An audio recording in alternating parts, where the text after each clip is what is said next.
Si vous pensez que le diabète de type 1 et le diabète de type 2, c'est la même chose, alors je vous arrête tout de suite, ça n'a rien à voir.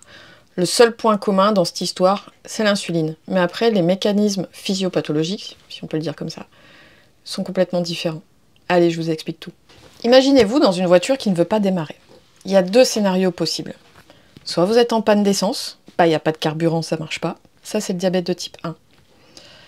Soit, mais ça c'est quand j'étais plus jeune, hein, vous avez un starter et vous avez noyé le moteur. Bah là, c'est l'inverse. Il y a trop de carburant, ça démarre pas. Ça, c'est le diabète de type 2. Le carburant dans tout ça, c'est l'insuline. Allez, je vous explique plus concrètement. Le diabète de type 1, c'est une maladie auto-immune. C'est-à-dire que c'est votre propre système immunitaire qui va aller s'attaquer aux cellules du pancréas qui produisent l'insuline. Et là, il n'y a plus du tout d'insuline dans le corps. Et c'est très problématique. Ça peut être mortel si c'est pas pris en charge rapidement, parce que ça fait augmenter la glycémie. Il n'y a plus l'insuline pour faire rentrer le glucose dans les cellules. Et il y a un amaigrissement. Pourquoi? Parce que l'insuline, c'est aussi l'hormone du stockage. C'est celle qui va faire que vous stockez le glucose excédentaire dans vos cellules de gras. Plus d'insuline, plus de stockage possible. Donc le diabète de type 1, il apparaît souvent à l'enfance ou à l'adolescence. Ses causes sont indépendantes du mode de vie ou de l'alimentation. Les personnes atteintes, au moment du diagnostic, elles présentent une grande fatigue, un amaigrissement, et le traitement, ça va être des injections d'insuline à vie. Je ne vais pas aller plus loin en ce qui concerne le diabète de type 1, parce que c'est pas ma spécialité, c'est d'ailleurs pour ça que je ne travaille pas avec des gens qui souffrent de diabète de type 1, bien que une prise en charge diététique adaptée est plus que bénéfique. Maintenant, le diabète de type 2, c'est lié là à un excès d'insuline, un hyperinsulinisme.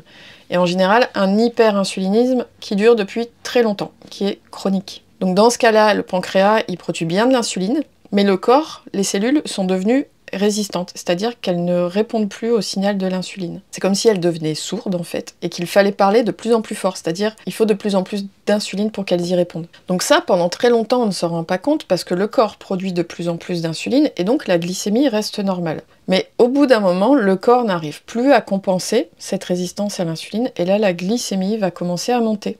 Donc ça va passer au-dessus d'1 gramme, on va rentrer dans le prédiabète, et au-dessus de 1,26 g, vous serez diabétique de type 2. C'est pour ça que le diabète de type 2, c'est une maladie qui apparaît plus tard dans la vie d'un adulte, bien souvent après 40 ans, parce que c'est un mécanisme de compensation qui va s'essouffler au bout de plusieurs années, voire même plusieurs dizaines d'années. C'est souvent après 40 ans, mais on en voit quand même maintenant de plus en plus avant 40 ans, et même aux États-Unis, on voit des enfants qui développent déjà une résistance à l'insuline. Pourquoi?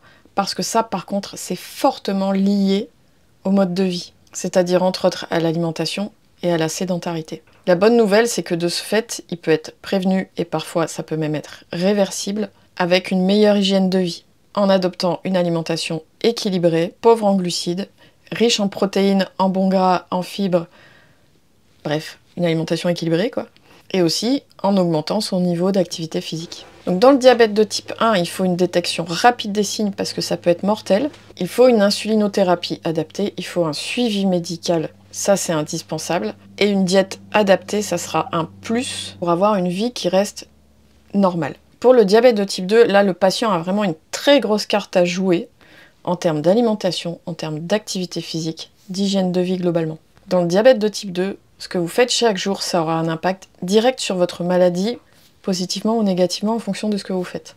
Donc maintenant que vous connaissez le mécanisme du diabète de type 2, posez-vous cette question.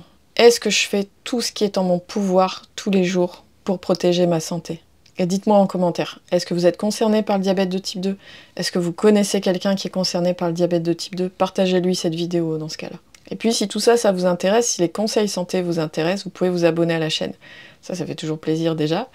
Vous pouvez activer la cloche, comme ça vous ne raterez pas ma prochaine vidéo dimanche prochain à 18 h. Et moi d'ici là, je vous dis, soyez douce avec vous-même.